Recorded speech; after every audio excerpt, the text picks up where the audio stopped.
గూగుల్కు సింహాచలం భూములు, మధురవాడ వద్ద 106, అడవివరం వద్ద 150 ఎకరాలు కోరిన ప్రభుత్వం. నాగార్జున గారు చెప్పండి, ఒకప్పుడు అసలు దేవాలయ భూములు టచ్ చేయడానికే వీల్లేదు, వాటికి సంబంధించి ఏమి చేయడానికి వీల్లేదని చెప్పిన వాళ్ళు ఇప్పుడు ఏకంగా గూగుల్ కంపెనీకి ఇచ్చేస్తున్నారట. దీన్ని సమర్థించాలా, సమర్థించకూడదా, కరెక్టేనా? మరి ఇప్పుడు హిందూ సంఘాలు వీళ్ళెవరేం మాట్లాడరా?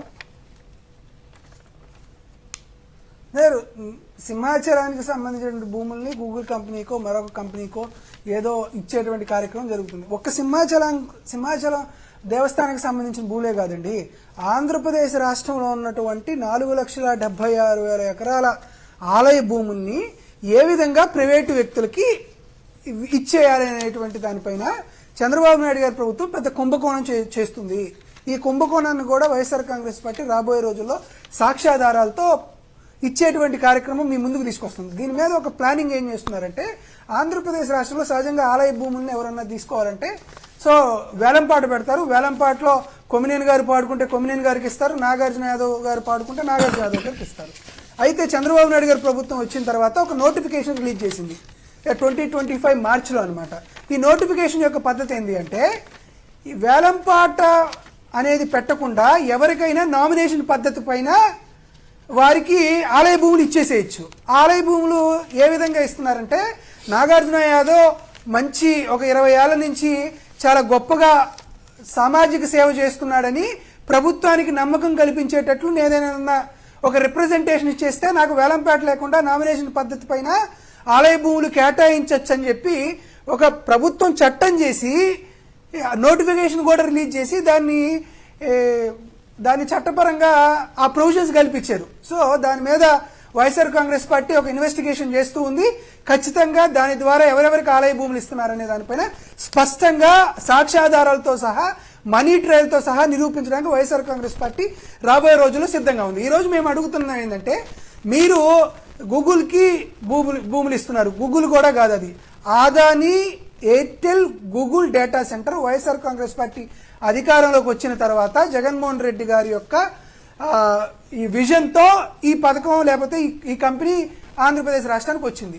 సో ఆ రోజే చాలా కేటగారికల్గా భూములు ఎక్కడ ఉండాలి, దానికి వారికి ఎంత భూములు అవసరం అవుతాయి, వాళ్ళు పెట్టేటువంటి ఇన్వెస్ట్మెంట్ అంతా, దాని ద్వారా వచ్చేటువంటి ఎంప్లాయ్మెంట్ అంతా అనేది దశల వారీగా వాళ్ళకి భూములు అప్పగించేటువంటి ఒక యాక్షన్ ప్లాన్ రెడీ చేసుకున్నాం. ఈ రోజు ఏం జరుగుతుంది, దళితులకు కేటాయించినటువంటి భూముల్ని గూగుల్ అదానీ గూగుల్ సెంటర్కి ఇచ్చేటువంటి కార్యక్రమం చేస్తుంది. దేవాలయాలకు సంబంధించిన భూములు కూడా వారికి ఇచ్చేటువంటి కార్యక్రమం జరుగుతుంది. నేను అడుగుతుంది ఏంటంటే, పరిశ్రమలకు భూములు ఇవ్వడం అనేది వైఎస్ఆర్ కాంగ్రెస్ పార్టీ వ్యతిరేకం కాదు. ఎక్కడైనా పరిశ్రమలు రావాలి, పరిశ్రమలకు రావాలంటే వాటికి భూములు ఉండాలి, సరైనటువంటి వసతి సౌకర్యాలు మౌలిక సదుపాయాలు కల్పన జరగాలి. దానికి వైఎస్ఆర్ కాంగ్రెస్ పార్టీ ఏమాత్రం వ్యతిరేకం కాదు. కానీ భూములు ఇవ్వాలనేటువంటి నెపంతో మేము అడుగుతున్నటువంటి కార్యక్రమం ఏంటంటే, గుర్రాన్ని గాడిదని ఒకే ఘాటిని కట్టేద్దనేటువంటి సామెత ఎలా ఉందో, గూగుల్ని మైరాని ఒకటే ఘాటిని కట్టియకండి, గూగుల్ని ఆ ఉల్సా అనేటువంటి దాన్ని ఒకే దాడికి కట్టియకండి. 99 పైసలకి ఎకరం భూమి మీరు ఇస్తున్నారంటే కనీసం మహాలాట్తో చాక్లెట్ కూడా రాదు కదా. 99 ఆ ఇష్యూలోకి మళ్ళీ వెళదాం.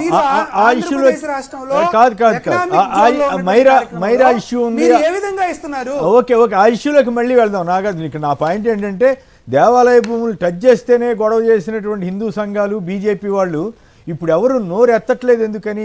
రకరకాల దేవాలయాలకు సంబంధించి అనేకమైనటువంటి ఇష్యూస్ వస్తున్నా కూడా ఎక్కడ బీజేపీ వాళ్ళు కానీ హిందూ సంఘాలు కానీ నోరు విప్పట్లేదు. అంత భయపడిపోతున్నారా? ఇప్పుడు ఆవుమాసం ఇష్యూ కానీ ఇట్లాంటివి చాలా వచ్చినాయి కదా.